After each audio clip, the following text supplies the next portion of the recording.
నీ సత్యము సమాజములో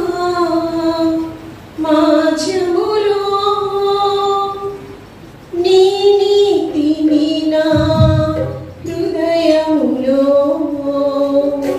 నీ సత్యము సమాజములో నీ నీతిని నా హృదయములో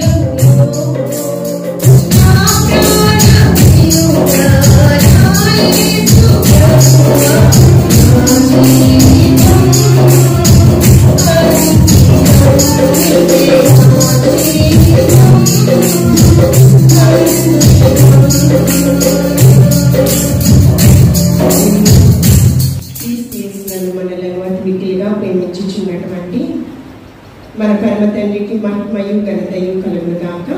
ఆమేన్. ఆమేన్ చెప్తామా? చాలా సంతోషం. మీ మధ్యకు నన్ను ఆహ్వానించినటువంటి సహోదరులు స్టీఫెన్ ప్రసాద్ పాస్టర్ గారికి, అదేవిధంగా జీవన్ పాస్టర్ గారికి, ఇక్కడ ఉన్నటువంటి అభిషక్తులకు, పాస్టర్ గారికి, మరి మా స్థానికంగా ఉన్నటువంటి మోజెస్ బ్రదర్ గారు కూడా ఇక్కడ ఉన్నారు. మీ అందరికీ కూడా మన రక్షకుడైన యేసయ్య శుభప్రదమైన నామమును బట్టి హృదయపూర్వక వందనాలు తెలియజేస్తున్నాను. పాస్టర్ గారు ఆల్రెడీ ఒక విషయం చెప్పారు. ఏంటంటే సేవకుల సదస్సే కానీ ఈ దినము సేవకురాండ్లు గారు కూడా రావడం జరిగింది. పాస్టర్ గారు మేము పిలవలేదు, అయినా కూడా వచ్చారు. ఎందును బట్టి వచ్చారో మాకు తెలియదు, కానీ పాంప్లెట్ రిలీజ్ చేయడం వల్ల, ఆ పాంప్లెట్ లో మీరు ఉండడం వల్ల, ఒక సేవకురాలు ఉండడం వల్ల మేము పిలవకపోయినా కూడా సహృదయంతో వారి ఇక్కడికి రావడం జరిగిందని చెప్పారు. అయితే అభిషక్తులైనటువంటి వారు ఇక్కడ ఉన్నారు.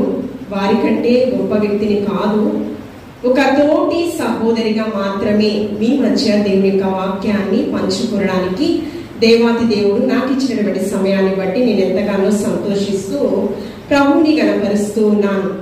వాక్య భాగాన్ని చదువుకుని నేరుగా వాక్యమును ధ్యానం చేసుకుందాము కొద్ది నిమిషములు. ప్రవక్త అయినటువంటి యెషయా గారి చేత బయలుపరిచినటువంటి వాక్కులు, యెషయా గ్రంథము 40వ అధ్యాయము 9వ వచనం మనం చదువుకుందాము.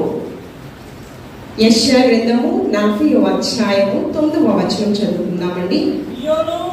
సియోను సువార్త ప్రకటించుచున్నదానా, ఉన్నత పర్వతము ఎక్కుము. యెరూషలేమా సువార్త ప్రకటించుచున్నదానా, బలముగా ప్రకటించము. బహుధైర్యముగా భయపడక, బహుధైర్యముగా బలముగా ప్రకటించాలి. చిన్న ప్రార్థన చేసుకుని వాక్యాన్ని ధ్యానం చేసుకుందాము. సర్వ సృష్టికి ఆధారభూతుడా, సకల ఆశీర్వాదములకు కారణభూతుడైనటువంటి మా ప్రియ పరలోకపు తండ్రి, మీ ఘనమైన శ్రేష్టమైన ఉన్నతమైన నామమును బట్టి మిమ్మలను మహిమపరుస్తూ ఉన్నాము. ఏ యోగ్యత లేని వారము ప్రభువా, కేవలము ప్రేమనే హేతువు చేత మీ ప్రియకుమారుడైన క్రీస్తుని లోకంలోనికి పంపించి ఆయన యొక్క శిలువ మరణ పునరుద్ధానము ద్వారా నా మా పాపములన్నీ కూడా విమోచించి నీ ప్రియబిడలుగా నీ రాజ్య స్థాపన కొరకు మమ్మల్ని అందరినీ ఏర్పాటు చేసుకున్న దేవా, ఏమిచ్చి నీ రుణాన్ని మేము తీర్చుకోగలము ప్రభువా. మా మరణ పర్యాంతం వరకు నీకు ఇష్టలుగా జీవిస్తూ నీ రాజ్య స్థాపన కొరకు ప్రయాసపడవలసిన మమ్మల్ని అందరినీ మీరు ఆయుధపరచమని క్రీస్తు పరిశుద్ధ నామములో అడిగి వేడుకుని ప్రార్థించుచున్నాము తండ్రి.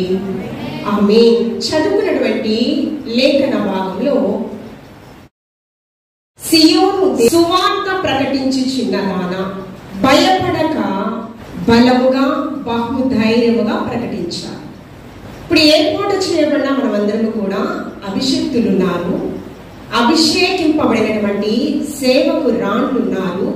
మనందరితో కూడా పరిశుద్ధాత్మ దేవుడు మాట్లాడుచున్నటువంటి వాక్కులు ఏమిటంటే, దేవుని పురమైనటువంటి ఆ నూతన యెరూషలేము కొరకు మనమందరం కూడా సిద్ధపాటు కలిగి ఉండాలి.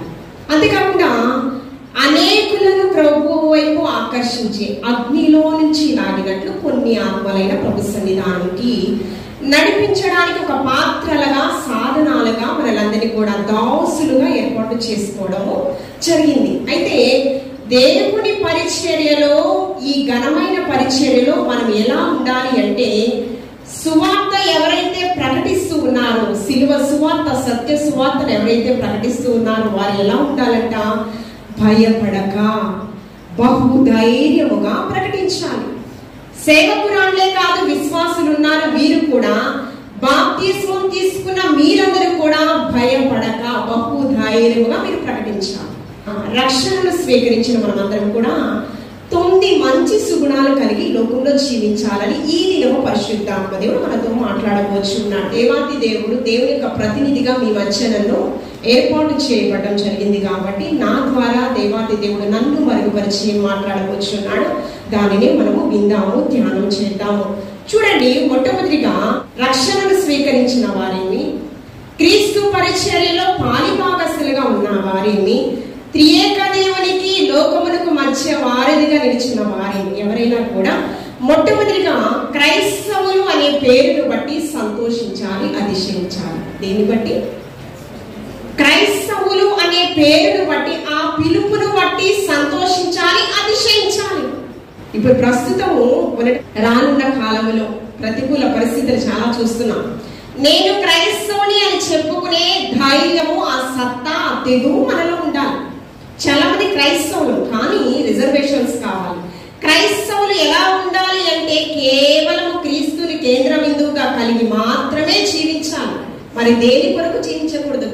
హెబ్రీయులకు రాసిన పత్రికలో 11వ అధ్యాయం 23-24 వచనాలలో మోషే భూమి అన్నంతటిలో మిక్కిలి సాత్వికుడైనటువంటి మోషే ఒక మాట మాట్లాడతాడు. ఏమిటంటే, ఐగుప్త్య ధనము కంటే, ఫరో సింహాసనము కంటే క్రీస్తు కొరకైన నింద నాకు గొప్ప మేలు, అల్పకాల భోగ భాగ్యములు అనుభవించుట కంటే క్రీస్తు కొరకు శ్రమ పడుట మేలు.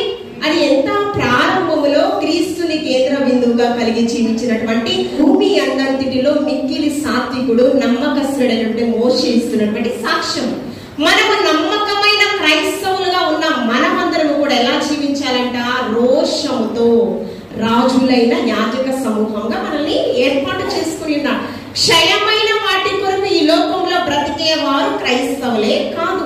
ఈ పిలుపును బట్టి మీకు చాలా శ్రమలు ఎదురవుతాయి. ప్రారంభములో అంత్యయుగంలో శిష్యులు ప్రథమముగా క్రైస్తవులు అనబడ్డారంట.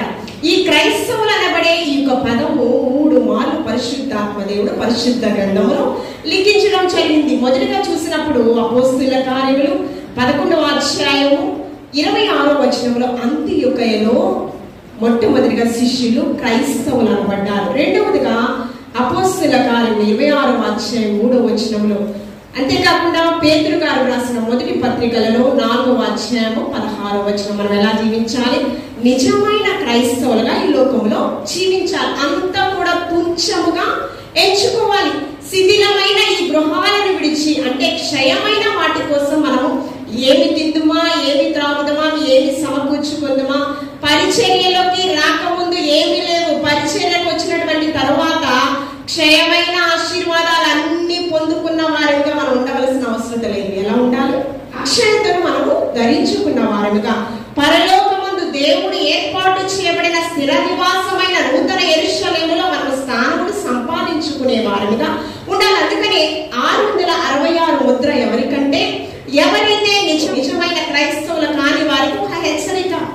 ఈ కడవరి దినాలలో మన రక్షణను మనం చాలా జాగ్రత్తగా కాపాడుకోవాలి. ఎవరైతే నిజమైన క్రైస్తవులు ఉంటారో ఈ జీవనోపాధి కొరకు క్రయ విక్రయములు చేసుకోవాలనే ఆలోచనే ఉంటే గనక వారి మీద నుదుటి మీద 666వ ముద్ర ఏర్పాటు చేయబడాలి. మేము క్రైస్తవులు కాము, ఈ క్రయ విక్రయములు మాకు కావాలి, క్షయమైన ఆశీర్వాదాలు మాకు కావాలనుకున్న వారు ఏం చేస్తారో తెలుసా? వారు భయపడదు, దేవునిగా దూరస్తులుగా వారు బ్రతుకుతూ ఉంటారు. పేరుకి క్రైస్తవులు, నునువెచ్చని స్థితి ఉంటది, ప్రారంభ ప్రేమ వాళ్ళకి ఉండదు కదా. అందుకే స్మున్న సంఘముతో మీ మీద తప్పు ఒకటి మోపవలసి ఉన్నది కదా. అదేమిటి? మొదటి ప్రేమ మీకు కనుమరుగైపోయింది, దాన్ని మీరు సంపాదించుకోవడానికి ఈ యొక్క కడవరి దినాలలో మనము ప్రేమ చల్లారిపోతుందంట. ఆ ప్రేమ ఎలాంటిది? త్యాగపూరితమైన ప్రేమ, అవధులు లేని ప్రేమ యేసయ్య మన కొరకు చూపించినాడు. ఆ క్రీస్తును పోలి ఈ లోకంలో మనం జీవించాలి. అందుకే అపోస్తలుడైన పౌలు గారు ఒక బిషప్, సామాన్యమైన వ్యక్తి కాదండి. 14 సంఘములను స్థాపించిన ఆయన ఏమని మాట్లాడుతున్నారు? కొరింథీయులకు రాసిన పత్రికలో 11వ అధ్యాయం 1 కొరింథీయులకు రాసిన 1వ వచనంలో, నేను క్రీస్తును పోలి నడుచుచున్న ప్రకారమే మీరు నన్ను పోలి నడుచుకోండి. రోషముతో మండే ఒక బిషప్ అపోస్తులుడు కదా, అపోస్తులుడు అనిపించుకోవడానికి యోగ్యత లేని వాడు, కానీ అపోస్తులలో ప్రథముడుగా నన్ను ఏర్పాటు చేసుకుని ఉన్నాడు. ఆయన అంటూ ఉన్నాడు, నేను క్రీస్తును పోలి నడుచుచున్న ప్రకారం. మొదటిగా దేని బట్టి సంతోషించాలి? మనమేమో ఉన్నాము, అది కేవలం దేవుని యొక్క ఉచితమైన కృప. నా అతిశయము నా క్రీస్తే అంటున్నాడు అపోస్తలుడే పౌలు గారు. ఆయన అతిశయించుట దేని కొరకు అతిశయించాలి? క్రైస్తవుడు అనే పేరును బట్టి మనం అతిశయించాలి, సంతోషించాలి. మొట్టమొదటిగా. రెండవదిగా మనం చూస్తూ ఉన్నప్పుడు మనం ప్రార్థనా జీవితం కలిగి ఉండాలి. సంఘంలో అనుదిన ప్రార్థనలు, వారాంతపు ప్రార్థనలు జరుగుతూ ఉంటాయి, గృహ కూడికలు జరుగుతూ ఉంటాయి. పాస్టర్ గారు ఎక్కువగా ప్రార్థన చేస్తారు కదా. ప్రత్యేకంగా ప్రార్థన గురించి ఏముంది దీంట్లో కది మనం అనుకుంటూ ఉంటాం. లేదండి, యేసుక్రీస్తు ప్రభువారు లోక కళ్యాణం కొరకు ఈ లోకానికి వచ్చినది మొదలుకొని ఆయన లోక కళ్యాణం కొరకు తనను తాను రిక్తునిగా చేసుకుని సిలువ మరణం పొందినంతగా తండ్రికి విధేయత చూపించాడంట. ఆయన 3.5 సంవత్సరాల పరిచర్యలో కార్యారంభం ఏం చేశారో కార్యాంతము కూడా అదే చేశారు కదా. ఆయన అరణ్యములకు శోధించబడడానికి అపవాది చేత ఎలా చేశారు? 40 పగళ్ళు 40 రాత్రులు అరణ్యములో తండ్రితో ఏకాంతముగా ప్రార్థించారు. ప్రార్థన ఆలకించువాడ సర్వశరీరులు ఎవరి దగ్గరకు వస్తారు? దేవుని యొక్క ప్రతినిధులైన మీ దగ్గరకు వస్తారు. మీరు ఎలా ఉండాలి వాళ్ళకి? ప్రార్థన క్రైస్తవునికి ఒక ఊపిరి వంటిది. అందుకే బిల్లిగ్రామ్ గారు అంటూ ఉంటారు, ఆయన ఒక విలేకరు గారు ఒక ఇంటర్వ్యూ చేస్తున్నారు. అనేకమైన సంఘములను మీరు స్థాపించారు కదా, ఇన్ని సంఘములను స్థాపించడానికి రీజన్ ఏంటి అని అడిగితే ఆ విలేకరుతో మాట్లాడుచున్నాడు. 3 పాయింట్స్ మీరు నోట్ చేసుకోండి. ఒకటి, నా యొక్క విజయానికి కారణం మొదటిగా ప్రార్థన. నా విజయానికి కారణం రెండవది ప్రార్థన. నా విజయానికి కారణం కొన్ని కోట్ల ఆత్మలను ప్రభు వైపు ఆకర్షించడానికి, ప్రభావితం చేయడానికి దానికి కారణం రీజన్ ఒకటే, ఏంటండి? ప్రార్థన, ఏకాంత ప్రార్థన. అందుకని గెత్సెమనే తోటలో చెమట రక్తపు బిందువులై ఆయన మరణమగునంతగా దుఃఖాక్రాంతుడై ప్రార్థిస్తూ ఉన్నప్పుడు దేవదూతలు వచ్చి ఆయన బలపరుస్తూ ఉన్నారంట కదా. మనల్ని దేవదూతలు వచ్చి, పరిశుద్ధాత్మ దేవుడు వచ్చి మనల్ని బలపరిచేటటువంటి ప్రార్థన ఈ కడవరి దినాల్లో మనం చేయాలి. సమయంలంట బాల్య వయసులో 3 దేవుని స్వరాన్ని విన్నాడంట. ఎవరు? బాలుడైన సమయంలో. నేను చిల్డ్రన్ మినిస్ట్రీ కూడా రన్ చేస్తాను. దాంట్లో నేను ఒక పాట కూడా రమారమి చిల్డ్రన్ మినిస్ట్రీ స్టార్ట్ చేసి 3 years అయింది. అంటే మా మినిస్ట్రీలోనే చిల్డ్రన్ మినిస్ట్రీ కూడా బాధ్యత మా మామయ్య నాకు అప్పచెప్పారు. అది చాలా కష్టం. ఇప్పుడు వేదిక మీద ప్రసంగాలు చేసిన వారు, పాస్టర్ గారు, పాస్టర్లు, సభలో చేసినటువంటి వారు, ఈ ప్రసంగాలు చేయడం వేరు. చిన్న బిడ్డల మధ్య వాళ్ళని పోలి మనం నడుస్తూ వాళ్ళతో మమేకమై మనము వారికి చెప్పడం సండే స్కూల్ లెసన్స్ కొంచెం కష్టతరమే. నాకు ప్రారంభంలో ఒక సవాలుగా ఉంది అది. కానీ ఆయనకి అంటే మనకు అసాధ్యమైనది ఏమీ లేదు. దేవాది దేవుడు ఆయన పాదాల చెంత మనం దీన మనస్సు కలిగి ఏమడిగినా ఆయన ఇవ్వడానికి మనకి తలాంతులు సిద్ధముగా ఉన్నాడు. అయితే నేను ప్రార్థన చేసుకుంటూ ఉన్నాను. రమారాయణ ఈ 3 సంవత్సరాలలో 16 పాటలు దేవాది దేవుడు, పరిశుద్ధాత్మ దేవుడు రాయడానికి, అవి ట్యూనప్ చేయడానికి కూడా దేవాది దేవుడు నాకు కృప చూపించాడు. దానిలో బాలుడైన సమయాలు దేవుని స్వరం విన్నాడు, బలమైన కార్యాలు చేశాడు. ఎప్పుడు ఏమంటే దేవాది దేవుడు తన స్వరముతో యాజకులతోనే మాట్లాడలేని సందర్భాలలో ఎవరితో మాట్లాడాడంట? ఎవరితో మాట్లాడాడు? దేవుని స్వరం ఎవరితో మాట్లాడలేదు? యాజక ధర్మాన్ని వహించేటటువంటి ఏది దైవజనుడితోనే మాట్లాడలేదంట. కానీ ఎవరితో మాట్లాడుతున్నాడు? బాలుడైన సమయాలు దేవుని స్వరం. ఎలాగంట? బాలుడైన సమయాలు మనుష్యుల దయలో దేవుని దయలో వర్తిల్లాడు. యేసుక్రీస్తు ప్రభువారు కూడా వయస్సునందు జ్ఞానమందు మనుష్యుల దయలో దేవుని దయలో. ఇదంతా కూడా మనము కూడా యేసయ్య కంటే మించిన కాపరి, ప్రధాన కాపరి, వేరొక కాపరి లోకంలో లేదు. మంచి బోధకుడు, సద్బోధకుడు, సత్ప్రవర్తన కలిగేటటువంటి బోధకుడు మనకున్నారు. ఆ రాజు యూదా గోత్రపు సింహమైన యేసుక్రీస్తు ప్రభువారు కదా. ఆయనను అనుకరించి ఈ లోకంలో జీవించాలి. ఏంటి? ఒక లోక కళ్యాణాన్ని ఎలా ప్రారంభించారు? ప్రార్థనతో ప్రారంభించారు. లోక కళ్యాణం ఎలా ముగించారు? తండ్రి నీ చేతికి నా ఆత్మను అప్పగించుకొనిచున్నాను, తండ్రి వీరేమి చేయుచున్నారో వీరు ఎరుగరు, వీరు క్షమించయ్యా అని అంటూ ఉన్నాడు. మనం అంతకంటే గొప్పవారమా? కదా.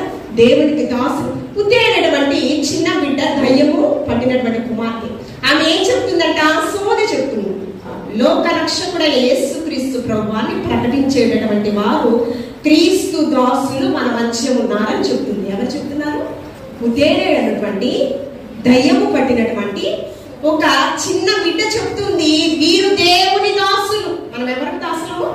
దేవునికి పనివారం మాత్రమే, దాసులకు మాత్రమే. మనం అంటే దేవుని కంటే ఎక్కువగా దేన్ని కూడా మనము హృదయం కూడా అటువంటి ఆలోచనల తలంపు. పెద్ద పెద్ద సంఘాలు ఉండొచ్చు, లేకపోతే విశ్వాసాల సమూహం ఎక్కువ ఉండవచ్చు, నీకు ఎన్నో తలాంతులు ఉండవచ్చు. ఏదైనప్పటికీ కూడా క్రీస్తుని కాకుండా దేన్ని మనం ప్రచురపరచడానికి వీలు లేదు. రెండవ లక్షణం ఏంటి? ప్రతి ఒక్కరు ప్రార్థనా జీవితము కలిగి ఉండాలి. మూడవదిగా మనం చూస్తే తగ్గింపు జీవితం కలిగి ఉండాలి. తగ్గింపు జీవితం. బాప్తిసం ఇచ్చి యోహాను అంటూ ఉన్నారు, ఆయన బాప్తిస్మములు ఇస్తూ ఉన్నారు. సర్ప సంతానమా, రాబో ఉగ్రతను గురించి మీకు బుద్ధి చెప్పువాడేవాడు, మారు మనసు తగిన ఫలాలు మీరు ఫలించండి, ఫలించని ప్రతి చెట్టు నరికి అగ్నిగుండంలో కదండి. ఆ మాటలకు అనేక మంది ఆకర్షితులయ్యారు. వారిలో ఎవరున్నారు? జెబెదయి సలోమి యొక్క కుమారుడైనటువంటి యోహాను కూడా ఉన్నాడు. ఆ మాటలకు ఆకర్షితుడైనటువంటి అతను ఎప్పటి వరకు యేసుక్రీస్తు ప్రభువుని అనుకరించారు అంటే యేసయ్య సిలువలో బలియాగం అయ్యే వరకు కూడా ఆయన హత్తుకుని జీవించారు కదా. అయితే అక్కడ అంటూ ఉన్నాడు ఒక సందర్భంలో, ఆయన హెచ్చవలసి ఉన్నాడు, ఆయన హెచ్చవలసి ఉన్నాడు, ఆయన హెచ్చవలసి ఉన్నాడు. మనం ఏమవ్వాలి? తనను తాను తగ్గించుకునేవాడు. యేసుక్రీస్తు ప్రభువాన్ని ఎక్కడైనా ఆయన మహిమపరుచుకున్నాడా? యేసుక్రీస్తు ప్రభువారు ఎక్కడైనా ఆయన మహిమపరుచుకున్నారా? అనేకమైన స్వస్థతలు, అద్భుతాలు, ఆశ్చర్య కార్యాలు చేశారు. చేసిన ప్రతిసారి నేనే చేశానని చెప్పండి అన్నాడా? నేనే చేశానని మీరు వెళ్ళి చెప్పండి అన్నాడా? నేను చేశానని ఎవరితో చెప్పకు సుమి అన్నాడా? చెప్పండి, ఏం చెప్పాడు? నేను చేశానని ఎవరితో చెప్పకు సుమి అంటే ఆ మహిమ ఎవరికి చెందాలని అలా చెప్పాడు. చూడండి, యెషయా గ్రంథము 42వ అధ్యాయం. యెషయా గ్రంథము 42వ అధ్యాయం 8వ వచనం చదవండి. యెహోవాను నేనే, ఇదే నా నామము, నేను ఎవనికి నా మహిమను నేను ఇచ్చువాడను. ఎవరు మాట్లాడుతున్నారండి? పరమతండ్రి మాట్లాడుచున్నాను. యెహోవాను నేనే, ఇదే నా నామము, నా మహిమను నేను ఎవరికి ఇచ్చువాడను. అదే పని కూడా కుమారుడైన క్రీస్తు పరలోకాధికారి, కెరూబుల మధ్య, దూత గణముల మధ్య పరిశుద్ధుడు పరిశుద్ధుడు పరిశుద్ధుడు అని కొనియాడుచున్న ఈయన కూడా నా తండ్రికే మహిమ ఘనత ప్రభావములు యుగ యుగములు కలుగును గాక అంటూ ఉన్నాడు. ఎక్కడ కూడా ఆయన స్వస్థతలు, అద్భుతాలు, జన సమూహము తండోపతండాలుగా దినదినములు మరచిపోయి దేవుని యొక్క మంచి బోధను, సద్బోధను వినడానికి ఆసక్తి చెంది అనేక మంది వచ్చారండి. అనేక మంది యేసుక్రీస్తు ప్రభువుని వెంబడించారు. కానీ ఎక్కడ ఎన్ని స్వస్థతలు, అద్భుతాలు చేసినప్పటికీ కూడా నేను చేశానని ఎవరితో చెప్పకు. ఎందుకు చెప్పాడంటే ఆ మహిమ ఘనత ప్రభావం నా తండ్రికే చెందాలి. అందుకనే సమూయేలు గారు మొదటి సమూయేలు గ్రంథములో నన్ను గణపరచువానినే నేను గణపరుస్తాను. ఎవరు గణపరిచారు? ప్రతి ఒక్క విషయంలో క్రీస్తుని మనం అనుకరించి ఈ లోకంలో బ్రతకాలి. క్రీస్తు ప్రతి ఒక్క క్రైస్తవునికేమి, అభిషక్తులకేమి అందరికీ కూడా ఒక మార్గదర్శిగా ఉన్నారు, ఒక రోల్ మోడల్ గా ఉన్నారు యేసుక్రీస్తు ప్రభు. ఆయన ఏమంటూ ఉన్నారు తెలుసా? నన్ను గణపరచువాని నేను తండ్రిని గణపరిచాడు కానీ కనుకనే యేసుక్రీస్తు ప్రభు వారు యుగ యుగములు తరతరములు ఎవరిని కనపరుస్తున్నాం? ఇప్పుడు మనం ఎవరిని ఇప్పుడు కనపరుస్తున్నాం? యేసుక్రీస్తు ప్రభువాన్ని కనపరుస్తున్నాం. ఆయన ఎక్కడైనా చెప్పాడా నన్ను గణపరచండి అని? కానీ వాక్యం ఏం చెప్తుంది? నన్ను గణపరచువానిని నేను గణపరిచేదను. ఎవరిని? తండ్రిని. నన్ను గణపరిచిన యేసుక్రీస్తు ప్రభువాన్ని, నా కుమారుడైన క్రీస్తుని నేను గణపరుస్తూ ఉన్నాను. ఆయన ఏమండి తరతరాలలో యుగ యుగాలలో జగజగాలలో దేవుడు వేసే దేవుడు కదా. ఈ సర్వమానవాళి యేసుక్రీస్తు ప్రభువాన్ని కొనియాడుచు ఉన్నామంటే ఎక్కడ కూడా యేసుక్రీస్తు ప్రభువారు ఆయన నోటి ద్వారా, మాట ద్వారా, ఎక్కడ కూడా తలంపు ద్వారా నన్ను కనపరచండి అని అతిశయంతో కూడినటువంటి పరిచర్య ఎక్కడ కూడా ఆయన చేయలేదండి. లోక పాపములను మోసుకుని పోయే గొర్రె పిల్లగా, మంచి కాపరి, తన గొర్రెల కొరకు తన ప్రాణం పెట్టినంతగా మన కొరకు విధేయత చూపించినాడు యేసుక్రీస్తు ప్రభువు. మనం ఎలా జీవించాలి? పరిచర్యను తనను తాను తగ్గించుకున్న వాడు మూడవదిగా హెచ్చింపబడు. నాలుగవదిగా మనం చూస్తూ ఉన్నప్పుడు వ్యక్తిగత సాక్ష్యాన్ని కాపాడుకోవాలి. చూడండి, వ్యక్తిగత సాక్ష్యం గురించి మనం ఆలోచన చేసినట్లయితే మనకు ఒక ఆధిక్యత ఇచ్చాడు. ఆధిక్యతను బట్టి కొన్ని సందర్భాలలో హృదయంలో గర్వం చోటు చేసుకుంటూ మనకి ఎలా ఉండదంటే ఇది నా వలనే అనేటటువంటి లూసిఫర్కి వచ్చింది కదా ఆలోచన. నా వలనే, నా స్తుతి ఆరాధన వలనే తండ్రి మహిమపరచబడుచు ఉన్నాడని హృదయంలో తలంపు ఎలాగా? ఆకాశ తేజో నక్షత్రమా నీకు వచ్చు కానీ నేల మట్టికి తన స్థితి ఎక్కడి నుంచి పడిపోయింది? ఆకాశంలో ఉన్న తన స్థితి ఎక్కడికి వెళ్ళిపోయింది? పాతాళంలోకి. ఎప్పుడు వచ్చింది? హృదయంలో తలంపు పుట్టక మునిపే దేవాది దేవుడు ఎరిగి ఉన్న దేవాది దేవుడు కదా. అయితే మన సాక్ష్యం మనం చాలా జాగ్రత్తగా కాపాడుకోవాలి.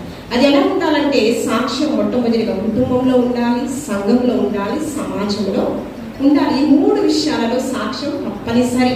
మన వ్యక్తిగతంగా ఏమంటూ ఉన్నాడు? నేను ఒంటరిగా వచ్చాను, ఒంటరిగానే వెళ్ళిపోతాను, దిగంబరిగా వచ్చాను, దిగంబరిగానే వెళ్ళిపోతాను. కానీ మన సాక్ష్యం చాలా ప్రాముఖ్యమైనది.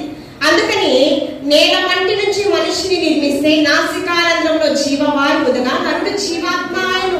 ఆ ఆత్మ మహిమ ఎక్కడ కోల్పోయింది? ప్రారంభంలో ఏదేను తోటలో కోల్పోయింది. అందుకనే కోల్పోయిన మహిమ మనందరికి ఏ భేదము లేదు. అందరి పాపం చేసి దేవుడు అనుగ్రహించే మహిమను పొందలేకపోతున్నారు. ఆ మహిమ కోల్పోయిన తర్వాత వారు ఎలా ఉన్నారు? దిగంబరత్వాన్ని పొందుకున్నారు. దేవుని యొక్క ఆత్మాభిషేకంతో నింపబడిన మనము శరీర సంబంధమైన ఈవుల కొరకు మనం ప్రయాసపడకూడదు. ఆదాము అవ్వ నేత్రాశ కలిగింది. వారికి ఏం కలిగింది? నేత్రాశ కలిగి ఆ ఫలము తింటే ఎలాగా దేవదూతల వలె గొప్ప ఆధిక్యత కోసం వారు ఆరాటపడ్డారు. హృదయంలో తలంపు వచ్చింది, ప్రేరణ కలిగింది, వెనువెంటనే ఫలాన్ని తిన్నారు, మహిమను కోల్పోయారు. మన సాక్ష్యం వ్యక్తిగతంగా మన రక్షణ చాలా జాగ్రత్తగా కాపాడుకోవాలండి.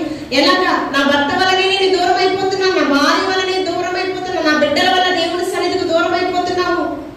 చాలా క్రైస్తవ సంఘాలలో సాక్ష్యం దైవజనులు బాగా ఉజ్జీవముతో దేవుని యొక్క పరిచర్యను కొనసాగిస్తూ ఉంటే భార్య ప్రోత్సాహం లేదు, లేకపోతే భార్య సమర్పణతో దేవుని సేవలో కొనసాగుతుంటే పాస్టర్ గారు కొన్ని సందర్భాలలో చాలా క్రైస్తవ సంఘాలలో, క్రైస్తవ కుటుంబాలలో గృహాలు శిథిలమైపోతూ ఉన్నాయి. ఆత్మీయ లోపించడం వల్ల వీరు చెప్పేవారిగానే ఉంటున్నారు కానీ ఆచరించే వారిగా వీరు ఉండడం లేదు అనేది చాలా అన్యులు మనల్ని చూసి నీ వలనే కదా అన్యజనుల ఎదుట నా నామము దూషింపబడుచున్నది అనే విధంగా ఉంది. వాక్య భాగంలో చూడండి, మన వ్యక్తిగత సాక్ష్యాన్ని చాలా జాగ్రత్తగా కాపాడుకోవాలి. యాకోబు గారు తన పత్రికలలో 3వ అధ్యాయం 1వ వచనంలో యాకోబు గారు యేసుక్రీస్తు ప్రభువారి యొక్క సహోదరుడు. మొదటి తన ఇంటి వారే యేసుక్రీస్తు ప్రభువారిని ధృవీకరించారు కదా. కానీ యేసుక్రీస్తు ప్రభువారి గురించి రుచి చూచి ఎరిగి ఉన్నాను ఎంతో ఉత్తముడని కదా. ఆయన ఎప్పుడైతే రుచి చూచి ఉన్నాడో ఆయన మాట్లాడుతున్న మాటలు ఎలా ఉన్నాయంటే క్రియలు లేని విశ్వాసం మృతం అంటూ ఉన్నాడు. విశ్వాసమునకు కర్త అయినటువంటి యేసుక్రీస్తు ప్రభువారి వైపును మనము ఆకర్షితులవ్వాలి, ఆయన కేంద్ర బిందువుగా కలిగి జీవించాలనే మాటలు దాని ఆంతర్యం మనకు తెలుస్తుంది. ఆయన ఏమంటూ ఉన్నాడంటే మీలో చాలా మంది కూడా బోధకులైన మనకు అధికమైన తీర్పు ఉంటుంది. ఏముంటుందండి? బోధకులమైన మనము అధికమైన తీర్పు పొందుకుంటాం. కాబట్టి తీర్పు పొందుకుండా ఉండాలి అంటే ఇచ్చిన బాధ్యతలో, రక్షణలో చాలా జాగ్రత్త మనము కాపాడుకోవాలి. మనం ఎలాగ ఏర్పాటు చేయబడి ఉన్నాము అంటే ఒకసారి ఆలోచన చేసినట్లయితే ఎఫెసీలకు రాసిన పత్రిక 4వ అధ్యాయం 13వ వచనంలో, ఎఫెసీలకు రాసిన పత్రిక 4వ అధ్యాయం 13వ వచనము, పరిశుద్ధులు సంపూర్ణులగినట్లు క్రీస్తు సంఘము క్షేమాభివృద్ధి కొరకు పరిచర్య ధర్మము జరిగించుట కొరకు కొందరులను కాపరులను గాను, అపోస్తలులను గాను, బోధకులను గాను, ఉపదేశకులు గాను, పరిచారకులు గాను దేవాది దేవుడు మనల్ని ఏర్పాటు చేసి ఉన్నాడు. ఏ పని మనకి ఇచ్చాడో బాధ్యత, ఆ పనిలో మనము నమ్మకత్వాన్ని సంపాదించుకోవాలి. మన సాక్ష్యాన్ని చాలా జాగ్రత్తగా కాపాడుకోవాలి. ఇక్కడున్న మనమందరము కూడా బోధకులుగా ఒకరికి బోధించే, విశ్వాసులకు బోధించే మనం. అందుకనే తిమోతి గారు, అపోస్తలుడైన పౌలు గారు తిమోతితో మాట్లాడుచు ఉన్నారు. మొదటి తిమోతిలకు రాసిన పత్రిక 4వ అధ్యాయం 11, 12 వచనాలలో నీ యవ్వనత్వాన్ని బట్టి ఎవరు నిన్ను తృణీకరించే విధంగా నీ జీవితం ఉండకూడదు తిమోతి. ఎలా ఉండాలి? మాటలోను, ప్రవర్తలోను, పవిత్రతలోను, పరిశుద్ధ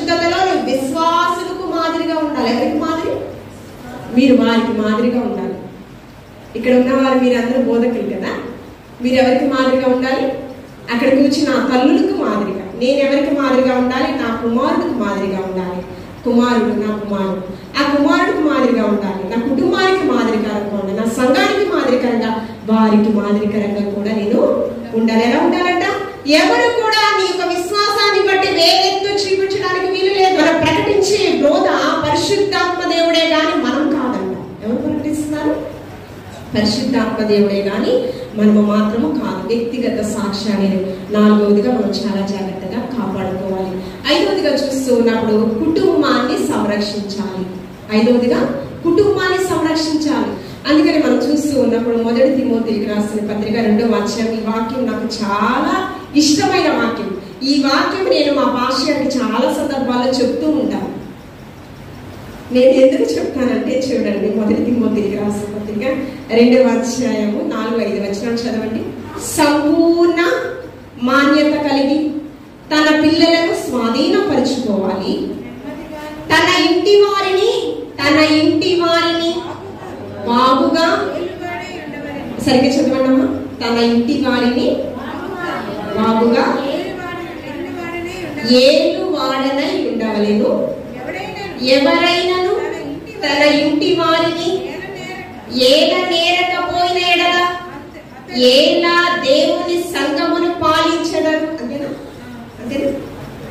ఎవరు ఎలా ఉండాలంట? మొట్టమొదటిగా సంపూర్ణ మాన్యత కలిగి ఉండాలి. తన పిల్లల్ని స్వాధీనపరుచుకునేవారు. తన పిల్లలు, తన గొర్రెలు తన స్వరాన్ని వినాలి కదా. మన బిడ్డలు మన స్వరాన్ని వినాలి అంటే మొట్టమొదటి మన సాక్ష్యం మంచిగా ఉండాలి. నానా నువ్వే మంచి సాక్ష్యంగా లేవు, నాకేం చెప్తావు అని ప్రశ్నించే విధంగా మన జీవితాలు ఉండకూడదు. మన బిడ్డల్ని మన స్వాధీనపరుచుకునే వారిగా ఉండాలి. తర్వాత తన ఇంటి వారిని ఏల నేరకపోయిన ఎడల అతడు దేవుని సంఘముని ఎలా పాలించేదో అక్కడ క్వశ్చన్ మార్క్ ఉందండి. క్వశ్చన్ మార్క్ ఉంది. చాలా కుటుంబాలలో విచ్ఛిన్నమైపోతుంది. సేవకుల కుటుంబాలు వారికి చెప్పలేకపోతున్నారు, బిడ్డలకి చెప్పలేకపోతున్నారు, మాకు చెప్తున్నారు అనేటటువంటి ప్రశ్న ఎవరిలో నుంచి వస్తుందంటే ఆ విశ్వాసంలో నుంచి. ఎవరిలో నుంచి వస్తుంది? ఆ విశ్వాసం తర్వాత ఎక్కడి నుంచి వస్తుంది? లోకంలో నుంచి వస్తుంది. వారికి ఎలా ఉండాలి? మనము ఆదర్శవంతమైన కుటుంబముగా, ఒక ఫలభరితమైన కుటుంబముగా. ఎవరి కుటుంబాలు ఉండాలి? దైవజనుల కుటుంబం, అభిషేకింపబడిన కుటుంబాలు అలా ఉండాలి. అలా ఉండకపోతే వాళ్ళు ఎలా ప్రశ్నిస్తారు? ఆత్మీయ లోపము మీలో ఉంది, వారే కరెక్ట్ గా లేరు, మనకేం చెప్తారు? ఒక్కొక్క వారు మనల్ని ప్రశ్నించే విధంగా ఏంటి మనం ఎలా ఉండాలంటే తన ఇంటి వారిని ఏల నేరకపోయిన ఎలా దేవుని యొక్క సంఘమును పాలించేదాం. కాబట్టి మన కుటుంబ సాక్ష్యము, రక్షణ అనేది మొట్టమొదటి మన కుటుంబంలో, మన రక్షణ సునాదము మన కుటుంబం నుంచి వినిపించబడాలి. విశ్వాస బీజం మొట్టమొదటి మన కుటుంబంలో ఉండాలి. క్రీస్తు శరీరానికి సాదృశ్యమైన సంఘము, విశ్వాసుల సమూహము. ఈ సంఘం ఎక్కడి నుంచి ప్రారంభం అవ్వాలి? మొట్టమొదటి మన కుటుంబమే ఒక సంఘం. ఎవరి కుటుంబం అంటే? సేవకుల కుటుంబము, ప్రత్యేకింపబడిన అభిషక్తుల కుటుంబమే మొట్టమొదటి సంఘము. తర్వాత సమాజముగా క్రీస్తు సంఘములుగా అది విస్తరించబడి శాఖోపశాఖలుగా ఫలింపచేస్తుంది. బూదిగంధములుగా మీరు సాక్షులుగా ఉండాలి. నమ్మి బాప్తిస్మం పొందిన వాడు రక్షింపబడను. క్రీస్తు సంఘములు అనేకమైనవి ఉన్నాయి కదా. ఎన్ని డినామినేషన్స్ ఉన్నా ఒక దినాల క్రీస్తు రాకడలో సార్వత్రిక సంఘముగా ఎత్తబడే వరుసలో ఉండాలి. నేను నా ఇంటి వారు నీతి సూర్యుని ఆరాధన చేస్తామని పేరు. ఆ రక్షణ ఓడలో నోవాహు తన కుటుంబం అంతటిని సంరక్షించుకోగలిగాడంటే తన భార్య సహకారం దానిలో ఉంది. ఎలా ఉంది? ఎన్ని సంవత్సరాలు ఉంది? 120 సంవత్సరాల రక్షణ ఓడను నిర్మించడానికి ప్రయాసపడ్డాడు నోవాహు గారు. అందరూ విమర్శించారు, కానీ తన భార్య సహకారం ఎప్పటి వరకు ఉంది? యోబు గారు భార్య సహకారం అయితే లేదక్కడ. యోబు గారు భార్య ఏమంటుంది? దేవుని దూషించి ఇక్కడి నుంచి, ఈ స్థలమందు నుంచి ఏమంటుంది? దేవుని ఇక్కడ కూడా దేవుడిని నువ్వు మహిమపరుస్తున్నావా, కొనియాడుచూ ఉన్నావా? ఏముంది? ఏమి ఇచ్చాడు? ఇచ్చినట్టే ఇచ్చి అన్ని తీసేసుకున్నాడు కదా. యోబు భార్య మాటల్లో అర్థము కదా, దూషించమంటుంది. కానీ నోవాహు భార్య మాత్రం రక్షణ ఓడలో తన బిడ్డలతో 8 మంది కుటుంబం అంతా కూడా రక్షణ ఓడలో. మన కుటుంబము ఇందాక మాస్టర్ గారు, జీవన్ గారు, బ్రదర్ గారు మీకు ఎంతమంది బిడ్డలు అంటే నేను పరిచయం చేసుకున్నాను. మా పాస్టర్ గారి పేరు పరిచర్య గుంటూరు ప్రాంతం వాక్యం ప్రకటించడానికి అక్కడ మా బ్రాంచ్ చర్చ్ కూడా ఉంది. అక్కడికి వెళ్ళారు ఈ దినం. అయితే మా బిడ్డల గురించి చెప్తూ ఉన్నాం. మీకు ఎంతమంది పిల్లలు పాస్టర్ గారు అని చెప్పి నేను అడిగితే మాకు శరీర సంబంధంగా వచ్చినటువంటి బిడ్డలు 3. పాస్టర్ గారు ఏం చెప్పారు అదే చెప్తున్నాను. కానీ దేవుడు ఆత్మీయ బిడ్డల్ని 40 మందిని ఇచ్చాడు. అసలు చెప్పడం కూడా ఒక ప్రత్యేకంగా చాలా నాకు ఇష్టంగా అనిపించింది. అంటే ఒక 40 మంది చిన్న బిడ్డలను పోషించేటటువంటి సామర్థ్యము, వారు కూడా నా బిడ్డలని సంబోధించే అటువంటి మంచి జ్ఞానాన్ని దేవాది దేవుడు వారికి ఇచ్చారు. వారి నుంచి ఆ కొద్ది నిమిషాలలో నేను నేర్చుకున్న మాటలు కూడా చాలా తగ్గింపు వారిలో ఉందని నేను తెలుసుకున్నాను. అంటే చాలా పరిచయం కూడా విస్తరించబడింది. అంత విస్తరించబడిన తర్వాత కూడా అంత హంబుల్నెస్ వారిలో ఉండడం అనేది నిజంగా చాలా సంతోషించదగ్గ విషయం. ఇక్కడ మనము కూడా ఎలా ఉండాలి అంటే మనము ఫస్ట్ కుటుంబము, మన కుటుంబమే ఒక ఫస్ట్ సంఘము. మన కుటుంబానికి మొదటిగా రక్షణ ఓడలో మనము ఆ నూతన యెరూషలేములో మన కుటుంబం ప్రవేశించే విధంగా మన యోగ్యతను సంపాదించుకోవాలి. ఎలా ఉండాలి? కుటుంబాన్ని సంరక్షించే వారుగా 5వదిగా ఉండాలి. 6వదిగా చూడండి, ఉపేక్షించుకోవాలి, సిలువను మోయాలి. ఏం చేయాలి? ఉపేక్షించుకోవాలి, సిలువను మోయాలి. ఆయన ముందుగానే చెప్పారు, మీరు నన్ను వెంబడింపగోరిన యెడల తను తాను ఉపేక్షించుకుని ప్రతిదినము తన సిలువలు ఎత్తుకుని తను వెంబడించువాడే నాకు పాత్రుడు. ఆయన ఎప్పుడు చెప్తూనే ఉన్నాం కదా. ఆయన అనేక మంది శిష్యులు వెంబడిస్తూ ఉన్నారు. జనసమూహం వెంబడించడమే కాదు, దానిలో వెంబడించాలంటే అర్హతలు కూడా ఉండాలి. ఉపేక్షించుకోవాలి. చూడండి, 1 తెస్సలోనికి రాసిన పత్రిక 4వ అధ్యాయం 8వ వచనం చదవండి. స్పీడ్గా చదవండి. ఉపేక్షించువాడు మనుష్యులను ఉపేక్షించడు గాని, సరే, ఉపేక్షించువాడు మనుష్యులను ఉపేక్షించడం లేదు గాని పరిశుద్ధాత్మ అనుగ్రహించిన దేవుడిని. అదే కదా వాక్యం. ఉపేక్షించువాడు ఎవరిని ఉపేక్షించట్లేదంట? శరీర సంబంధమైన మనిషిని ఉపేక్షించడం లేదు కానీ త్రియేక దేవుని, ఏమండి, యూదుల రాజుని, పరిశుద్ధాత్మను ఆదరణకర్తగా మనకిచ్చిన యేసుక్రీస్తు పరిశుద్ధాత్మను అనుగ్రహించిన దేవునిని మనం ఎవరిని ఉపేక్షిస్తున్నాము? చాలా సందర్భాలు నాకు పెద్ద సంఘాలు, నేను పెద్ద పాస్టర్ గారిని ఎంతో విశ్వాసులు, ఆడవ్వరు కదా, ఇదంతా మనల్ని చూసి మన దగ్గర ఒక యజమానుడు ఉన్నాడు, ఆయనకి మనం దాసులము అనేది మర్చిపోతాం. ఒక యజమానుడు ఉన్నాడు, ఆయనకి మనం మాత్రం పనివారి మాత్రమే అనేది మర్చిపోతూ ఉంటాం. చాలా 90% మర్చిపోతూ ఉంటాం. ఎలాగ పరిశుద్ధాత్మ అనుగ్రహించిన దేవుణ్ణి మనం మర్చిపోకూడదు. క్రీస్తుని కేంద్ర బిందువుగా కలిగి మనం ఈ లోకంలో మన మరణ పర్యాంత వరకు ఉపేక్షించు వారిని ఎవరిని ఉపేక్షించాలి? నాకంటే తల్లినైనను, తండ్రినైనను, సహోదరునైనను మరి ఎవరిని అమితంగా ప్రేమించకూడదు. రీజన్ ఏంటి? అంత స్వార్థపరుడువా యేసయ్యా అంటే కాదు. మోసపోకుడి, దేవుడు వెక్కిరింపబడడు. నీ అన్నలే నువ్వు మోసగించబడతావు, నీ అన్నల చేత నీవు మోసగించబడతావు, నీ కుటుంబ సభ్యుల చేత నువ్వు మోసగించబడతావు. యెజబేలు తన భార్య చేత ప్రేరేపింపబడిన వాడే యెహోవా దృష్టికి తన్ను తాను అమ్ముకున్న ఆహాబు వంటి వాడు మరి ఎవడను? నీ భార్య వలన నువ్వు మోసగించబడతావు, నీ భర్త వలన నీవు మోసగించబడతావు. ఎలాగా? ఆత్మీయ స్థితిని తప్పించడానికి ఒక వెపన్ గా నీ భార్యను వాడుకోవచ్చు, నీ భర్తను వాడుకోవచ్చు. ఆహాబు రాజు, ఆహాబు మామూలు వ్యక్తి కాదండి, ఒక రాజు, రాజ్యాన్ని పరిపాలించేటువంటి గొప్ప అధికారి, ఇశ్రాయేలు ప్రజలకు రాజుగా ఒక పట్టాభిషేకం పొందినటువంటి వ్యక్తి. ఎవరి చేత? ప్రవక్తల చేత అభిషేకింపబడిన వ్యక్తి. ఆ వ్యక్తి ఎవరి చేత? తన భార్య చేత ప్రేరేపింపబడిన వాడే దేవుని దృష్టికి కీడు తలపెట్టిన ఆహాబు వంటి వాడు మరి ఎవడను? మనం ఎలాగంట? మనిషిని ఉపేక్షించడానికి ఇష్టపడము, భార్య యెజబేలు బయలుదేవతలను ఆరాధించేటటువంటి వ్యక్తి, దేవుని యొక్క ప్రవక్తలను చంపడానికి వెనుకాడినటువంటి వ్యక్తి, తన భార్య జ్ఞానం ఏంటో, దేవుని యొక్క చిత్తము ప్రణాళిక ఎలా పాడు చేస్తుందో తనకు తెలీదా? ఆహాబుకి తెలిసి ఏమైంది? ఉన్న అధికారాన్ని బట్టి గర్వించాడు. ఏం చేశాడు? ఉన్న అధికారాన్ని, తనకి స్థితిని ఇచ్చినటువంటి దేవాది దేవుని మరచిపోయాడు. స్వచిత్తాన్ని అవలంబించి ఏం చేశాడు? పేదవాడైనటువంటి నాబోతు చావుకి కారకులయ్యారు. ఏ యొక్క శవమును యొక్క రక్తమును కుక్కలు నాకివేశాయో అదే యొక్క శవాలను నీ యొక్క సంతతి వారి శవాలను కుక్కలు తినివేస్తాయి. భయంకరమైన ఒక రాజవంశానికి చెందినటువంటి వీరు వారి మరణాలు ఎలా ఉన్నాయండి? కుక్కలు తినివేస్తాయంట. భయంకరమైన మరణాలు. క్రైస్తవ ప్రపంచంలో మనం అందరం కూడా ఎలాగ ఎవరిని ఉపేక్షించకూడదు. ఏమి జరిగినా ఏదైనప్పటికీ కూడా దేవుని సన్నిధిని, దేవుడిచ్చినటువంటి ఆధిక్యతను దుర్వినియోగపరచుకోవడానికి మనము ఆ శత విధాల ప్రయత్నించకూడదు. చూడండి, ఈ యొక్క యాకోబు గారి పత్రికలలో 5వ అధ్యాయము ఉపేక్షించుకునే సందర్భాలలో అనేకమైన శ్రమలు, సవాళ్ళతో కూడినటువంటి ప్రతికూల పరిస్థితులు మనకి ఎదురవుతూ ఉంటాయి కదా. చూడండి, అయినా వారికి ముందుగానే తెలుసు తన సిలువలు ఎత్తుకుని తను వెంబడించువాడే నాకు పాత్రుడు అంటూ ఉన్నాడు. యాకోబు గారి పత్రిక 5వ అధ్యాయం 10వ వచనంలో చూడండి, నా సహోదరులారా పెద్ద చదువు, ప్రభు నామమును బోధించిన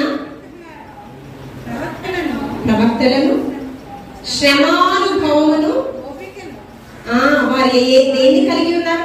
నా సహోదరులారా ప్రభు నామమును బోధించిన ఎవరండి? ప్రభు నామమును, ఆయన రాజ్య సువార్తలు, సత్య సువార్తలు బోధించిన ప్రవక్తలు. ఎలాగ? శ్రమానుభవమును, ఓపికను. ఎవరిని దేని మాదిరిగా పెట్టుకున్నారు? శ్రమానుభవమును, ఓపికను. శ్రమలలో ఓపికను వారు మాదిరిగా పెట్టుకున్నారు కదా. శ్రమానుభవంలో వారి జీవితం కొనసాగింది. ఓ మరణమా నీ ముళ్ళెక్కడ, ఓ మరణమా నీ విజయం ఎక్కడ అని యేసుక్రీస్తు ప్రభువారు అలాగే ఛాలెంజ్ విసిరాడు. అదేవిధంగా అపోస్తలుడు కూడా కొరింథీ సంఘంతో అలాగే మాట్లాడుచున్నారు. వీరు ఎలాగంటే వారి జీవన విధానం అంతా కూడా ఎలా కొనసాగిందంటే, ఫిలిప్పీలకు రాసిన పత్రిక 4వ అధ్యాయం 4వ వచనంలో చెరసాలలో ఖైదీలుగా ఏమండి భయంకరమైన శ్రమలు వారు పొందుకున్నారు. అక్కడ చదువు అవసరం లేదు, నేనే చెప్తాను. ఫిలిప్పీలకు రాసిన పత్రిక 4వ అధ్యాయం 4వ వచనం, ఆనందించండి. మరలా చెప్పుచున్నాను, ఆనందించండి. మీ సహనము సకల జనులకు సాక్షాత్తంగా. ఎప్పుడు చెప్తున్నాడండి? శ్రమానుభవంలో ఉన్నప్పుడు, ఖైదీగా ఉన్నప్పుడు ఫిలిప్పీ సంఘానికి లేఖ రాసి ఆయన ఏం చెప్తున్నాడు? శ్రమల కొలిమిలో కాల్చబడుతున్నప్పుడు ఆనందించండి. మనము మరి ఏ కష్టాలు లేవు అన్నప్పుడు చెప్పడం ఒకటి, ఇదేంటది ఇన్ని కష్టాలు ఉన్నాయి అయినా కూడా ఆనందించండి, సంతోషించండి. ఆయన్ని ఎవరి మనస్సు నా మీద ఆనుకును వారిని పూర్ణ శాంతి కారణంగా చేస్తానని వాగ్దానం ఇచ్చాడు. హెబ్రీయులకు రాసిన పత్రిక 11వ అధ్యాయం 37-38 వచనాలు చదవండి. దేవుని యొక్క ఆత్మాభిషేకంతో నింపబడిన, దేవుని యొక్క రాజ్య స్థాపన కొరకు ప్రయాసపడిన వారు ఎలా ఉన్నారు ఒకసారి చదవండి. హెబ్రీయులకు రాసిన పత్రిక 11వ అధ్యాయము 37. విశ్వాస వీరులు, ఆ విశ్వాస వీరుల పట్టిక అంతా అది 11వ అధ్యాయంలో రాయబడింది. వాళ్ళు ఎలా ఉన్నారంట? ప్రవక్తలు, అపోస్తలులు, బోధకులు, కాపరులు, ఉపదేశకులు, పరిచర్యలో పాలిభాగస్తులుగా ఉన్న వీరందరంట ఎలాగా? రాళ్లతో కొట్టబడి, రంపముతో కోయబడి, శోధింపబడి,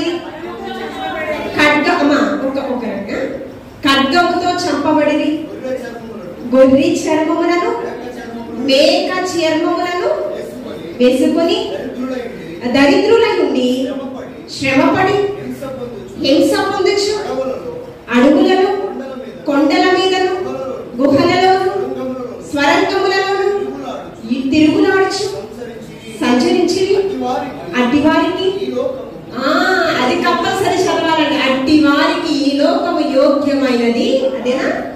అదేనండి, అట్టి వారికి ఈ లోకము యోగ్యమైనది కాదు, తుచ్చమైనదిగా వారు ఎంచుకుని వారు దేనికోసము? క్రీస్తు రాజ్య స్థాపన కొరకు ప్రయాసపడుతూ.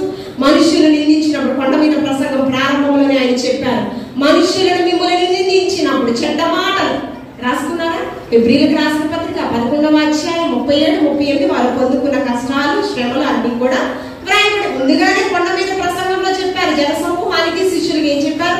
మనుషులను మిమ్మల్ని హింసించినప్పుడు, చెడ్డ మాటలు పలుకున్నప్పుడు, మీ మీద అబద్ధ సాక్ష్యం పలుకున్నప్పుడు ఆనందించండి, సంతోషించండి, మీ ఫలము పరలోకమందు అధికమగును. ఏం చేయాలి?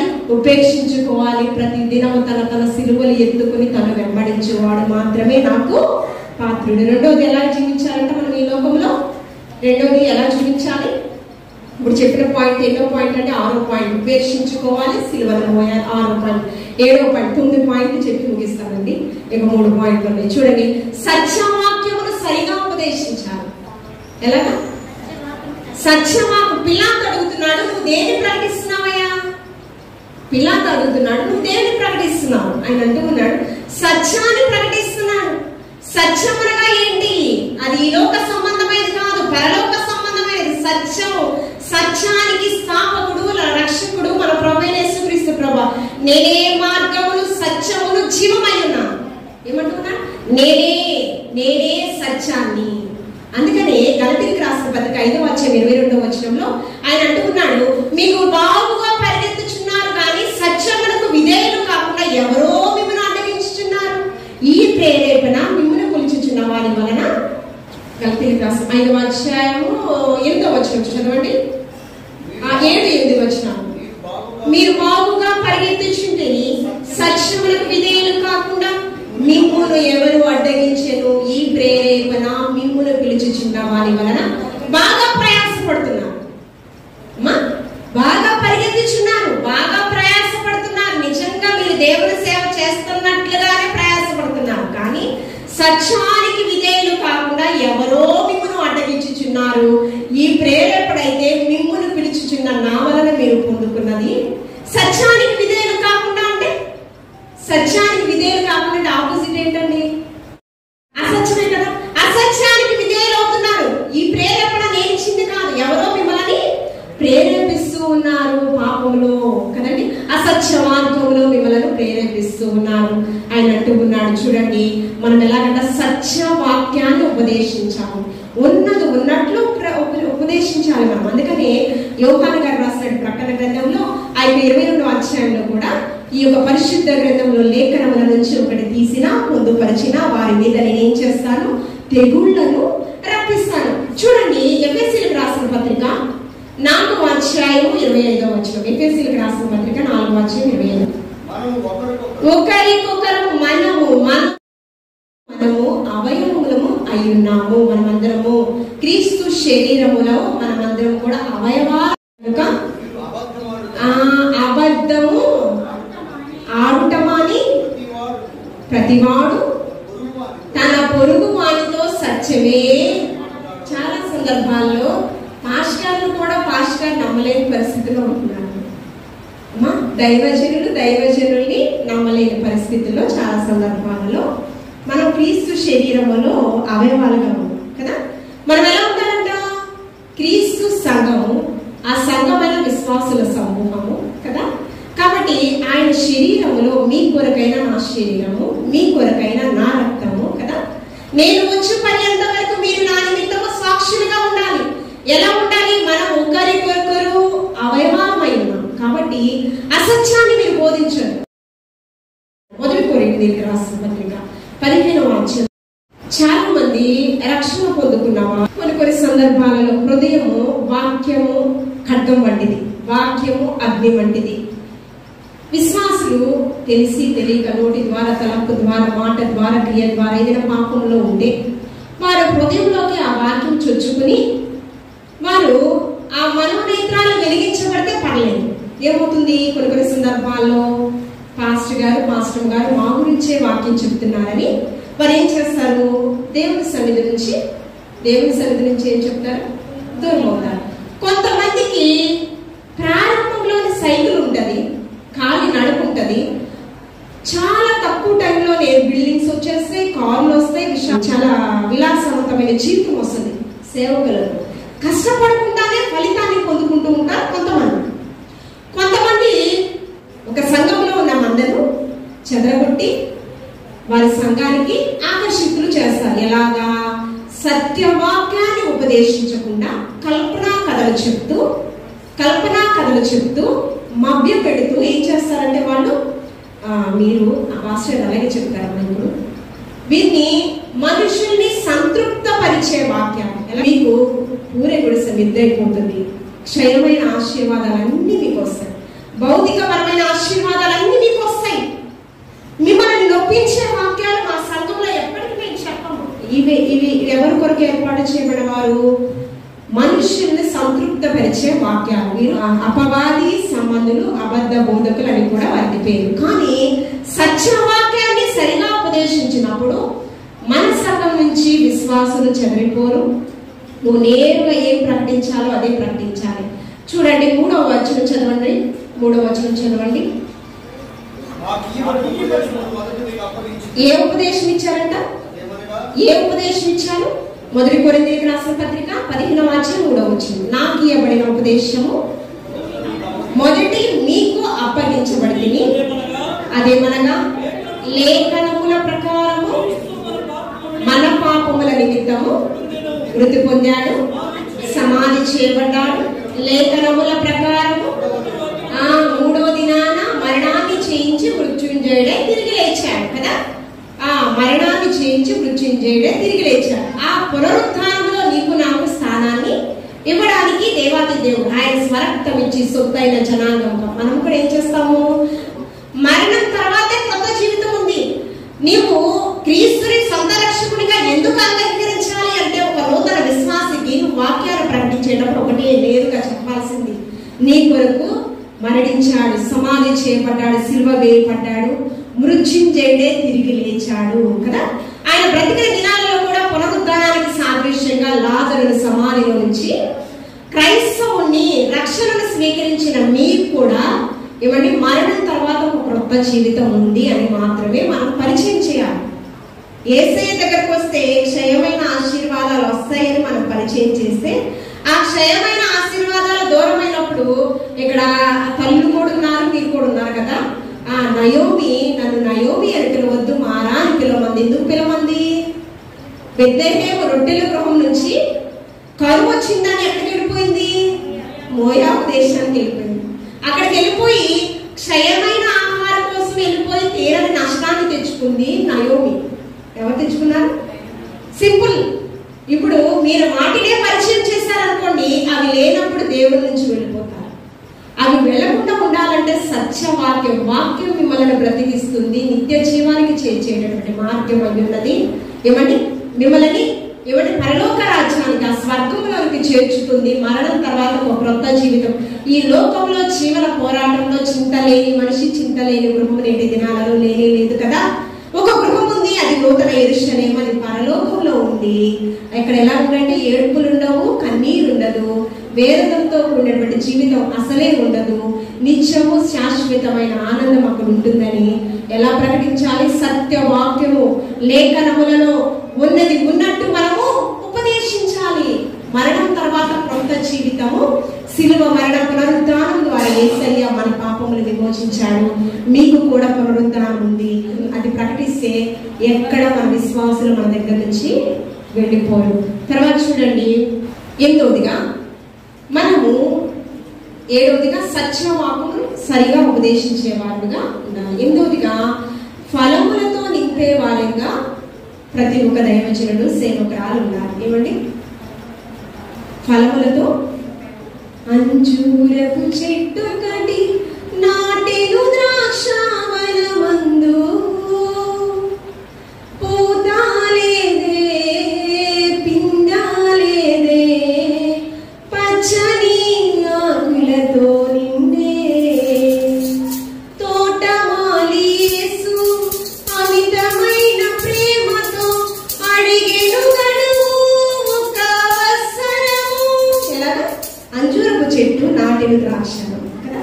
ఫలముతో లేకపోతే ఏం చేశాడు? నరికి వేరొక పంటను వేయమని సింపుల్ గా చెప్పాడు కదా.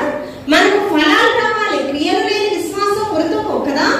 ఆత్మల పంట కావాలి, ఆయనకి కోత విస్తారముగా ఉంది, పనివారు కొద్దుగా ఉన్నారు. మనమందరము కూడా ఆత్మీయ పంటను కోసే వారిగా, అది ఫలములతో నింపే వారిగా మనం ఉండాలని దేవదేవుడు అనుకుంటూ ఉన్నాడు. అందుకని మనం ఏం చేయాలంటే చూడండి 2 తిమోతికి రాసిన పత్రిక 2వ అధ్యాయం 1వ వచనం. 2 తిమోతికి రాసిన పత్రిక 2వ అధ్యాయం 1వ వచనంలో ఆత్మీయ పంటను కోసేటటువంటి వారుగా, పనివారిగా దేవాది దేవుడు మనల్ని ఏర్పాటు చేశాడు కదా. దీనిలో 3 అంశాలు ఉన్నాయండి. దీనిలో 2:3 మనమంట మంచి సైనికుని వలె ఉండాలి. ఎలా ఉండాలి? మంచి సైనికుని వలె ఉండాలి. రెండవదిగా మంచి క్రీడాకారుడు, జట్టి అయిన వాడు నియమము ప్రకారమే పోరాడాలి కానీ ఏంటి మరి వేరే విధంగా పోరాడాలి, నియమాన్ని ఉల్లంఘించడానికి వీలులేదు. మూడవది ఎలాగా? మంచి వ్యవసాయదారుడుగా ఎలా ఉండాలంట? ప్రతి బోధకుడు ఉండాలి, ప్రతి ఒక్క కాపరి ఉండాలి, ప్రతి ఒక్క పరిచారకుడు ఉండాలి. ఎలా ఉండాలి? మొట్టమొదటిగా ఎలా ఉండాలి? మంచి సైనికుడు. ఇప్పుడు ఎలా జరుగుతుంది యుద్ధం? ఎవరెవరికి జరుగుతుంది? పాకిస్తాన్, ఇండియా కదా. కానీ మనం మాత్రం సోద్యం చూడటమే, కానీ యుద్ధం చేస్తుంది ఎవరు? సాల్వేషన్ ఆర్మీ, రక్షణ సైన్యం మనం కదా. రక్షణ సైన్యాన్ని మనం స్థాపించడానికి వచ్చాం కదా, రక్షణ సునాదాన్ని వినిపించడానికి వచ్చాం. కానీ మరి ఈ యొక్క ఆర్మీ సైన్యం వారు ఏం చేస్తున్నారు? ఆర్మీ జవాన్స్ వారు సైన్యంలోకి వెళ్ళేటప్పుడే ఒక నియమ నిబంధనలు ఉంటాయి. ఏంటి? ఆ యుద్ధంలో శత్రు దేశం నుంచి మన భారతదేశాన్ని రక్షించడానికి నా ప్రాణమును నేను సంతోషంగా ఇవ్వడానికి అగ్రిమెంట్ లో ఒక పాయింట్. అది కూడా భారతీయులు అనే లేకపోతే గవర్నమెంట్ అథారిటీ, నీ ప్రాణం పోతే మా పూజనీయం లేదు, నువ్వే సంతోషంగా ఆర్మీ జవాన్ లో జాయిన్ అవడానికి వస్తున్నావు. ఏమండి? నువ్వు అది తీర్మానం తీసుకుని వెళ్ళాలి. అయ్యో అక్కడికి తెలియక పంపించామనడానికి వీల్లేదు. ముందుగా ఫండమెంటల్స్ అన్ని కూడా నువ్వు పాటించాలి. అక్కడ జవాన్ వెళ్ళేటప్పుడు ఆయనకు తెలుసు, మొన్న ఈ యొక్క ఆర్మీ యుద్ధం జరిగేటటువంటి ఆ యొక్క సైన్యంలో మనం చూస్తున్నప్పుడు 20 ఆంధ్ర జవాన్స్ ఇద్దరు ప్రభు సన్నిధిలో నిద్రించారు. చిన్న యవ్వనస్తుడు, 25 సంవత్సరాలు. ఆ యవ్వనస్తుడు ఎలాగా ఆల్రెడీ యుద్ధంకి వెళ్ళి వచ్చి వివాహం చేసుకోవాలని ప్రీ ప్లాన్ లో ఉన్నారు. ఎలా? ఎన్నో కోటి ఆశలు కదా. నువ్వు వెళ్తావా? ₹1,00,00,000 నీకు ఇస్తాను, దేశం కొరకు నీ ప్రాణాలు ఇచ్చేయండి. ఇస్తావా? మనం ఇస్తామా?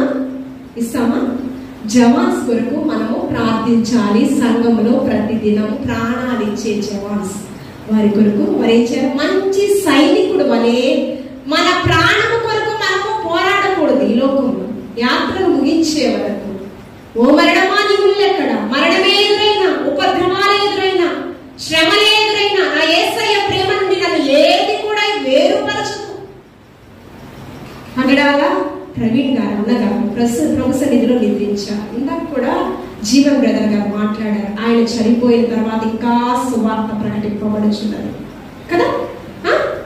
తర్వాత ఒరిస్సాలో దైవజనులు గ్రాహం స్ట్రైన్, తిమోతి, తర్వాత పీటర్ వారి బిడ్డలతో కార్లు సజీవ సమాధి అయ్యారు.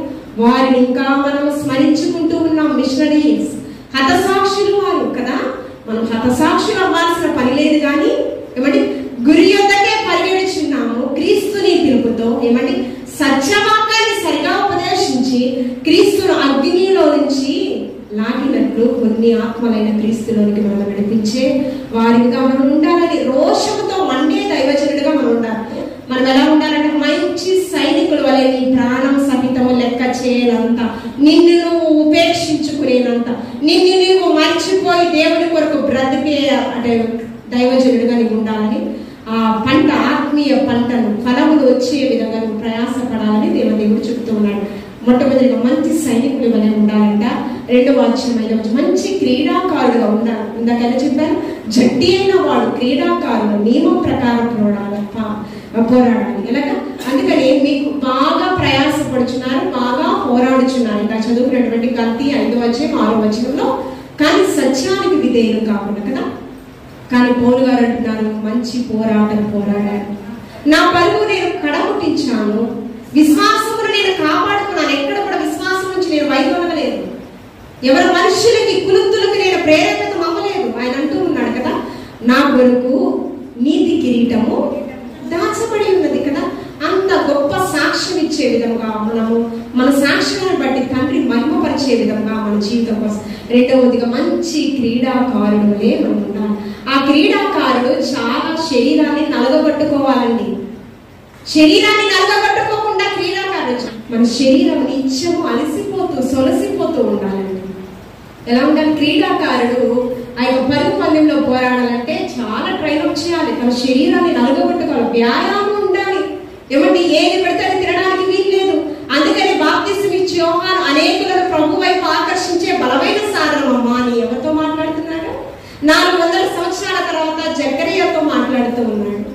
ఏంటి, ఒక పవర్ఫుల్ వెపన్ నీ నుంచి రాబోతున్నాడు. అతను సామాన్యమైన వ్యక్తి కాదు, పరలోక రాజ్యాన్ని ముందుగానే పరిచయం చేసేటటువంటి వ్యక్తి. ఇందాక మీకు ఒక వాక్యం నేను చెప్పలేదు, మనం ఎలాంటి వారమంట, భూలోకమును తలక్రిందులు చేసేటటువంటి వారు.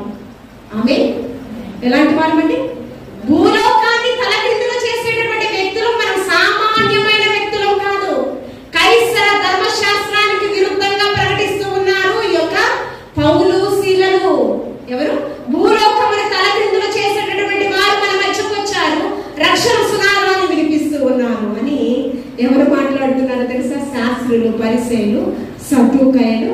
ఏమండి, నేరారోపణ చేయడానికి ప్రయత్నిస్తూ ఉన్నారు. నేటి దినాలలో మన మధ్య కూడా కొంతమంది అలాంటి వారే ఎప్పుడు పరిచర్యలో మరి నేరారోపణ చేయడానికి, పరిచర్యను విమర్శన చేయడానికి చాలా ఆలోచనలతో వస్తూ ఉంటారు, భిన్నమైన ఆలోచనలతో వస్తూ ఉంటారు కదా. మనం రెండోది ఎలాగా, మంచి క్రీడాకారుడుగా మన శరీరాన్ని నలుగు కొట్టుకోవాలి. మూడోది ఎలా ఉండాలి, మంచి వ్యవసాయదారుడుగా ఉండాలి. ఇప్పుడు మా బ్రాంచ్ చర్చి గుంటూరులో ఉంది, అక్కడ వారు వ్యవసాయం చేస్తారు, 2 పంటలు పండిస్తారు కదా. మనము నాగటి మీద చెయ్యి వేసి వెళ్ళి తిరుగువాడు నాకు పాత్రుడు కాడు చెప్తూ ఉంటాం ఎప్పుడు కదా. గురి యొద్దకే పరిగెడుచుంటిని, నాగటిపై నా చేయి విడచి వెనుక చూడక కొనసాగేదన్, కన్నీరు కాచి దేవుని వాక్యం మనుష్య హృదయములో నాటేదన్ కదా. వెనుక తిరగకుండా కదా, ఆ యొక్క దున్నే ప్రక్రియలో పంటను భూమిని దున్నేటప్పుడు చాలా కష్టం, శక్తికి మించిన కొలది ప్రయాసపడాలి. కొన్ని సందర్భాల్లో అకాల వర్షాలు, అకాల వరదలలో పంట నష్టం. చాలా మంది వ్యవసాయదారులే కదా చనిపోతూ ఉన్నారు. ఏమంటే వారు తీర్చలేని అప్పుల భారం, ఆర్థిక భారం వారి మధ్య ఉండడం వల్ల వారి జీవితాలనే చాలించిన పరిస్థితులు అనేకమైన. మధ్యలో మనకి నష్టాలు వస్తూ ఉంటాయి. అయినా కూడా మనం ఎలాగంట, వ్యవసాయదారుడు అని ఆ పొలాన్ని ఏ విధంగా నమ్ముకుంటూ, ఆ పంట భూమిని నమ్ముతూ అతడు జీవితాన్ని కొనసాగిస్తాడు. మనం కూడా ఎలాగా ఫలములు వచ్చే వారిగా, మన కారు ద్రాక్షాలు వచ్చే విధంగా మన జీవితం కొనసాగుతుంది. కొన్ని ఫలాలు వస్తాయి, కానీ కారు ద్రాక్షాలు అవి రుచికరంగా ఉండవు కదా. అనేకులు రుచికరంగా, ఆశీర్వాదకరంగా ప్రతి ఒక్క దైవజనుల కుటుంబం ఉండాలని దేవదేవుడు మొట్టమొదటి మంచి సైనికుడు వలె, మంచి కాపరి వలె, మంచి బోధకుడు వలె ఎలా ఉండాలి మనం. ఎవరి మంచి వ్యవసాయదారుడు వలె, మంచి క్రీడాకారుడు వలె మనము ఇలా నియమం ప్రకారము సేవను కొనసాగించే విధంగా. 9వదిగా చూడండి, 9వదిగా మనం ఎలా ఉన్నాం ఇక్కడ అంటే, పిలువబడిన వరుసలో, ఏర్పాటు చేయబడిన వరుసలో ఉన్నాం, అయిపోయింది. ఇప్పుడు నమ్మకమైన వరుసలో కూడా ఉండాలని నమ్మకత్వాన్ని సంపాదించుకున్న కన్యకలు ఏమయ్యారంటే, అందరూ సిద్ధపాటు వచ్చారు, సమర్పణతో 5గురే ఉన్నారు కదా. సిద్ధపాటు 10 మంది వచ్చారు, సమర్పణ మాత్రం 5గురికే. పరిశుద్ధత 10 మందికి ఉంది, కానీ సమర్పణ 5గురికే ఉంది. 5గురే దేవుణ్ణి ఎదుర్కొన్నారు కదా. మనం ఎలా ఉండాలి అంటే చూడండి, ప్రకటన గ్రంథం 2వ అధ్యాయం 1వ వచనంలో చూడండి, మనం ఈ యొక్క పని, ఆత్మీయ ఫలములను పండించే ఈ యొక్క ఆత్మీయ పంటను కోసేటటువంటి పని ఎప్పటి వరకు ఉండాలి? మరణం వరకు నమ్మకంగా ఉండము, అప్పుడు నీకు జీవ కిరీటము. నమ్మకమైన, బడా నమ్మకమైన మంచి దాసుడా కదండి. తలాంతి ఉపమానం మనకు తెలుసు కదా. మనం ఏం చేయాలి? నమ్మకత్వాన్ని ఎవరి దగ్గర సంపాదించుకోవాలి? యేసుక్రీస్తు ప్రభువారు 2వ రాకడలో బలా నమ్మకమైన మంచి దాసుడా, మంచి దాసురా అనే సాక్ష్యం పొందుకుంటే మనకేమొస్తుంది? దేని కొరకు ఈ ప్రయాస? దేని కొరకు? జీవ కిరీటం. మన గురి, మన గమ్యం పరలోకము. ఆ జీవ కిరీటం, ఆ జీవ కిరీటాన్ని పొందుకునే వరుసలో ఇక్కడున్న బేతేల్ బైబుల్ కాలేజ్ స్టూడెంట్స్ అందరూ కూడా పొందుకుంటారు కాక. ఇక్కడ ఎంతమంది అభిషక్తులు ఉన్నారో మీ కుటుంబాలు, మీ సంఘంలో ఉన్న ప్రతి ఒక్కరు జీవ కిరీటాలు పొందుకుందరు గాక. సార్వత్రిక సంఘంలో యేసుక్రీస్తు ప్రభువు 2వ రాకడలో నూతన యెరూషలేములో మనమందరం కూడా స్థానమును సంపాదించుకుందాము కాక. జీవ కిరీటాలతో మనమందరం కూడా అలంకరింపబడదాము కాక. ఆమేన్. పరిశుద్ధుడా నీకు వందనాలు. ఈ యొక్క సత్యవాక్యాన్ని ప్రకటించే గొప్ప భాగ్యము ఈ యొక్క మల్కాపుర ప్రాంతంలో నాకు అనుగ్రహించిన దేవా, వచ్చిన నీ దీనదాసుల వారి కుటుంబాలను దీవించండి, ఆశీర్వదింపచేయండి. మరి ముఖ్యంగా జీవన్ బ్రదర్ అభిషక్తులు, వారి యొక్క ప్రియ సతీమణి గారు, వారి బిడ్డల్ని, వారి ఆత్మీయ బిడ్డల్ని, వారు చేస్తున్న సేవా పరిచర్యను మీరు నిరంతరంగా ఫలింపచేసి విస్తరింపచేసి చేస్తున్న విధంగా బట్టి వందనాలు. ఇక్కడ వచ్చిన అభిషక్తులని సేవకురాన్ని అందరినీ మీరు దీవించండి. ఎవరి దైవజనులు మీరు దీవించండి, ఆశీర్వదింపచేయండి. బలా నమ్మకమైన మంచి దాసులని సాక్ష్యం పొందుకునే వరుసను ప్రతి ఒక్కరిని మీరు ఆయత్తపరచమని క్రీస్తు పరిశుద్ధ నామంలో అడిగి వేడుకుని ప్రార్థించుచున్నాము తండ్రి, ఆమేన్. నాకు అవకాశం ఇచ్చినటువంటి సహోదరు జీవన్ భద్ర గారికి, ఇక్కడికి వచ్చిన ప్రతి ఒక్క దైవజనులకి, మీ అందరికీ, అదేవిధంగా స్టీఫెన్ ప్రసాద్ అయ్య గారికి కూడా హృదయపూర్వకంగా తెలియజేస్తాను. చెప్పులు కొట్టి మనసారి చక్కని సందేశాలు